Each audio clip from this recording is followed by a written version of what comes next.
विद्यार्थी मित्रांनो, BSc ॲग्रिकल्चरचा हा अभ्यासक्रम पूर्ण झाल्यानंतर आपल्याला पुढं काय करिअर करायचे याबाबत वेगवेगळे ऑप्शन आहेत.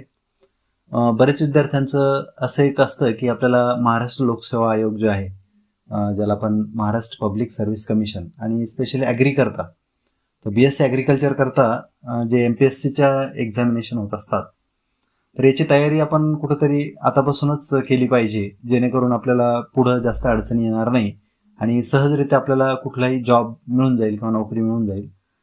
तर यासाठी आता आपण थोडंसं त्याही दृष्टीने तयारी करत आहोत. एका बाजून आपण मिड सेमिस्टर किंवा मिड टर्म एक्झाम जी आहे तिचाही विचार करत आहोत. दुसऱ्या बाजून आपण रेग्युलर अभ्यासक्रम देखील घेण्याचा प्रयत्न करत आहोत. आणि आता तिसरा एक आस्पेक्ट आपण आता थोडासा, तुमचीच बऱ्याच दिवसाची मागणी होती की MPSC बद्दल देखील गायडन्स करत राहा. तर मला जिथपर्यंत जी काही माहिती प्राप्त होत आहे ती मी तुमच्यापर्यंत पोहोचवण्याचा प्रयत्न करत असतो. तुमच्याकडूनच कोणीतरी एक छान PDF काल परवा एका ग्रुपवरती आला होता आणि मग सहज डोक्यात एक आयडिया आली की आपण थोडंसं MPSC बद्दल देखील आता माहिती सांगणं सुरू करू. तर आपण सुरू करूया. याच्यामध्ये आपल्याला काय काय आहे, कशा पद्धतीने या परीक्षा होतात, तर याच्याबद्दल मी थोडीशी चर्चा केली काही विद्यार्थ्यांसोबत ज्यांनी ह्या परीक्षा दिलेल्या आहेत. तर त्या मुलांचे जेव्हा चर्चा केली तेव्हा त्यांनी मला असं सांगितलं की सर, या परीक्षेच्या संदर्भात थोडेसे बदल होण्याची शक्यता आहे. म्हणजे अभ्यासक्रमाच्या संदर्भात काही बदल होणार आहे असं त्यांचं म्हणणं आहे. त्यांचं म्हणणं असं होतं की प्री एक्झाम जी आहे, म्हणजे पूर्व परीक्षा ज्याला म्हणतो आपण, आणि मेन, असे दोन भाग असतात त्याच्यामध्ये. तर प्री म्हणजे अगोदरची पूर्व परीक्षा जी असते, तर तिच्यासाठी आतापर्यंत जो पॅटर्न होता त्याच्यामध्ये थोडासा बदल होणार असं त्यांचं म्हणणं आहे. त्यामध्ये ॲग्रिकल्चर, फॉरेस्ट्री आणि इंजिनिअरिंग या तिघांचाही एकच प्रकारचा पेपर राहील तो. त्यामध्ये काय असतं काय नाही ते मी पुढच्या स्लाईडमध्ये सांगतो तुम्हाला. आणि मेन जो आहे त्याच्यामध्ये स्पेशलायझेशन राहील. म्हणजे तुमचं मग ॲग्री असेल तर ॲग्रीच्या बेसिसवर प्रश्न राहतील, फॉरेस्ट्रीवाल्यांचा फॉरेस्ट्री आणि इंजिनिअरिंगवाल्यांसाठी इंजिनिअरिंग. यामध्ये आणखी काही बदल होऊ शकतात, ते जेव्हा होतील तेव्हा आपण त्याच्यावरती चर्चा करू. पण सध्या मागचा जो पॅटर्न आहे तो आपण थोडंसं लक्षात घेऊ, कारण याच्यात काही फारसे मोठे बदल तर एकदम होणार नाहीत. फक्त हे छोटे मोठे जे आता मी सांगितलं तसा बदल होऊ शकतो. आणि म्हणून महाराष्ट्र कृषी सेवा गट अ आणि ब, म्हणजे क्लास ए आणि क्लास बी चे जे आहे पूर्व आणि मुख्य परीक्षा, याच्याबद्दल आपण थोडंसं लक्षात घेऊ. परीक्षेचे जे टप्पे आहेत त्यामध्ये पूर्व परीक्षा 200 गुणांची आहे, मुख्य परीक्षा 400 गुणाची आहे आणि मुलाखत ही 50 गुणाची आहे. तर हे पहिलं लक्षात ठेवा. याच्यामध्ये काही बदल सातत्यानं होत राहिलेले आहेत. आता जो नवा बदल आहे त्यानुसार मुलाखतीला 50 गुण देण्यात आलेले आहेत. पूर्व परीक्षेला 200 गुण आहेत आणि मुख्य परीक्षेला 400 गुण आहेत. तर आता आपण सुरुवातीला पूर्व परीक्षेबद्दल थोडंसं जाणून घेऊ. तर यामध्ये जे काही विषय आहेत, सुरुवातीला विषय, सांकेतांक, प्रश्नसंख्या, गुण, दर्जा, माध्यम, कालावधी आणि प्रश्नपत्रिकेचे स्वरूप. तर विषय घेऊ आपण पहिल्यांदा मराठी लँग्वेज, इंग्लिश लँग्वेज.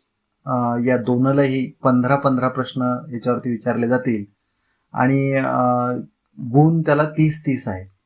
त्यानंतर जनरल स्टडीज आणि कृषी विषयक घटक असे टोटल याचा जो सांकेतांक आहे तो 0.39 आहे.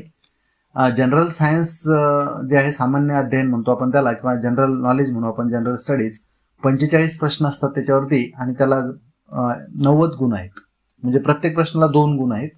कृषी विषय घटकाला 25 प्रश्न विचारले जातात आणि 50 गुण ते होतील. म्हणजे परत एकदा डबलिंग होऊन राहिलं ते 2-2 गुण असल्यामुळं. दर्जा जो आहे मराठी लँग्वेजचा तो शालांत परीक्षा जी तुम्ही पास केलेली आहे तर त्या दर्जाचे प्रश्न असतात. इंग्लिशमध्ये पदवी परीक्षेचे साधारण दर्जाचे प्रश्न असावेत. जनरल स्टडीजमध्ये पदवी परीक्षेच्याच लेव्हलचे सगळे प्रश्न असतील आणि कृषी विषय घटक देखील पदवी जी तुम्ही घेतलेली आहे तर त्या लेव्हलचे प्रश्न तिथे राहतील. मराठी लँग्वेजसाठी मराठी माध्यम आहे, इंग्रजीसाठी इंग्रजी. जनरल सामान्य अध्ययन इंग्रजी आणि मराठी दोन्ही प्रकारच्या लँग्वेजमधून प्रश्न विचारले जातील तुम्हाला. कृषी विषय घटकावर देखील मराठी आणि इंग्रजी दोन्ही प्रकारच्या लँग्वेज तुम्हाला घेता येतात किंवा ते दोन्ही राहतील. आणि कालावधी हा 1 तासाचा आहे आणि वस्तुनिष्ठ प्रश्न आहेत. तर हा पहिला मुद्दा होता आपला. आणि यासाठी तुमच्या लक्षात आलं असेल की जवळपास 200 मार्काची ती टोटल होत असते. म्हणजे 200 मार्कसाठी हा पूर्व परीक्षा आहे. यामध्ये 30-30 आपण पाहिलं लँग्वेजला आहे, सामान्य अध्ययन म्हणजे जनरल स्टडीजला 90 आणि कृषी विषय घटकाला 50, असे टोटल 200 मार्काचं ते झालं. आता अभ्यासक्रम वगैरे याच्यावरती मी नंतर डिटेलमध्ये तुम्हाला सांगाल. आता फार जास्त मी डिटेलमध्ये वाचत नाही ते. यामध्ये मराठीमध्ये शब्दसमूह, वाक्यरचना, व्याकरण, म्हणी, वाक्यप्रचार वगैरे. इंग्लिशमध्ये कॉमन व्होकॅब्युलरी किंवा sentence structure, grammar, use of idioms वगैरे किंवा इतर काही जे काही असतील फ्रेजेस वगैरे. ठीक आहे. त्यानंतर जनरल स्टडीजमध्ये करंट इव्हेंट, नॅशनल इंटरनॅशनल काही इम्पॉर्टन्स वगैरे जे काही इव्हेंट्स असतात. हिस्ट्री आहे मॉडर्न इंडियाची वगैरे. जिओग्राफी ऑफ इंडिया आहे. तर हे सगळं सोशल, तर याच्यावरती आपण डिटेलमध्ये नंतर बोलत राहणार आहोत. आज आपण एकदम ब्रीफमध्ये नाही जाणार आहे, परंतु मी अभ्यासक्रमावरती तुम्हाला स्पेशल व्हिडिओ वगैरे देणार आहे त्याचे. इंडियन इकॉनॉमी असेल किंवा सस्टेनेबल डेव्हलपमेंट आहे, कम्प्युटर आणि इन्फॉर्मेशन टेक्नॉलॉजी आहे, तर अशा किंवा impact of political, economical, social communication, public health वगैरे हे सगळे गोष्टी त्याच्यात आहे. ॲग्रिकल्चरमध्ये जे काही पॉईंट आहे तिथं लँड युटिलायझेशन आहे किंवा मेजर क्रॉप वगैरे, irrigation source, animal husbandry, horticulture, fishery, agricultural economics. तर अशा प्रकारचं आहे. आता आपण मुख्य परीक्षेकडे येऊया. मुख्य जो परीक्षा असते ती तुम्हाला मी सांगितल्याप्रमाणे लेखी परीक्षा ही 400 गुणाची आहे आणि मुलाखत ही 50 गुणाची आहे. यामध्ये 2 विषय पैकी एक अनिवार्य आणि एक वैकल्पिक असं आहे. याच्यामध्ये पेपर क्रमांक 1 अनिवार्य आहे हा. कृषी विज्ञान, सांकेतांक 0.15 आहे त्याचा, प्रश्नसंख्या 100 आणि गुण 200, म्हणजे एका प्रश्नाला 2 मार्क आहे. माध्यमाचे इंग्रजी आहे. 1 तासाचा कालावधी आहे आणि दर्जा हा कृषी पदवी, म्हणजे तुम्ही जी कृषी पदवी घेतली त्यावर आधारित प्रश्न राहतात आणि वस्तुनिष्ठ बहुपर्यायी प्रश्न असतात, म्हणजे ऑब्जेक्टिव्ह टाईप, MCQ. वैकल्पिकमध्ये तुम्हाला कृषीचा हा 101 सांकेतांक असलेला, म्हणजे BSc ॲग्रिकल्चर हा सब्जेक्ट घेता येईल किंवा कृषी अभियांत्रिकी सांकेतांक आहे 102. तर या दोन्हीपैकी कुठलाही एक घ्यायचं तुम्हाला. 100 प्रश्न राहतील, 200 मार्क राहतील, इंग्रजी माध्यम, 1 तासाचा वेळ आणि त्या विषयाची पदवी. वस्तुनिष्ठ बहुपर्यायी प्रश्न राहतील. तर हे होतं तुमचं मुख्य परीक्षेबद्दल. आता सविस्तर अभ्यासक्रम देखील दिलेला आहे. आता आज परत मी एकदा याला डिटेलमध्ये घेणार नाहीये, कारण आपल्याला आज फक्त इंट्रोडक्शन द्यायचं होतं तुम्हाला, किंवा आपल्याला कशा पद्धतीने याचं माहिती प्राप्त करत जायची. यामध्ये ॲग्रॉनॉमी आहे 80 मार्कसाठी दाखवले तिथं. Principle of agronomy, classification of crop, tillage, seed, cropping system. तर त्यानंतर agriculture meteorology, irrigation, water management, field crop, kharif वगैरे, खरीप क्रॉप किंवा सिरियलमध्ये मिलेट आहे, पल्सेस आहे, oil seed, fibre crop, commercial crop आहे ना. तर हे असं फील्ड क्रॉप, रब्बी क्रॉप. त्यानंतर मग rainfed agriculture, farming system, sustainable agriculture, soil science आहे किंवा ॲग्रिकल्चर इंजिनिअरिंग वगैरे. हे सगळं आता आपण डिटेलमध्ये नंतर बघत जाणार आहोत. आता सॅम्पल क्वेश्चनमध्ये थोडेसे एक प्रश्न दाखवतो की कसे विचारले जातात प्रश्न. तर irrigation canal system can be easily provided in area which has.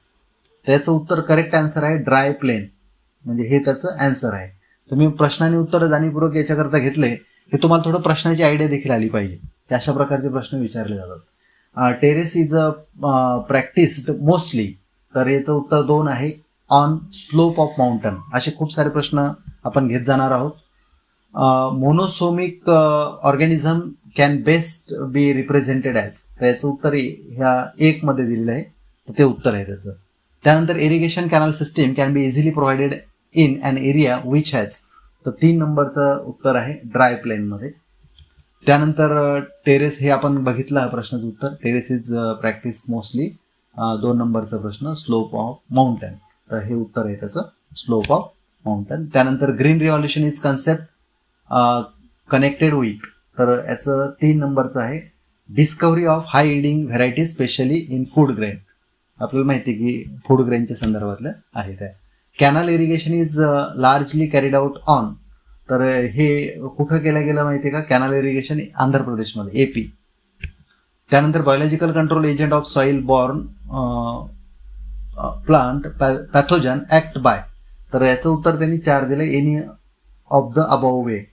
तर secreting toxic metabolite, direct parasitism or predation of the pathogen, आणि rapidly depleting nutrients and thereby causing starvation and death of the pathogen.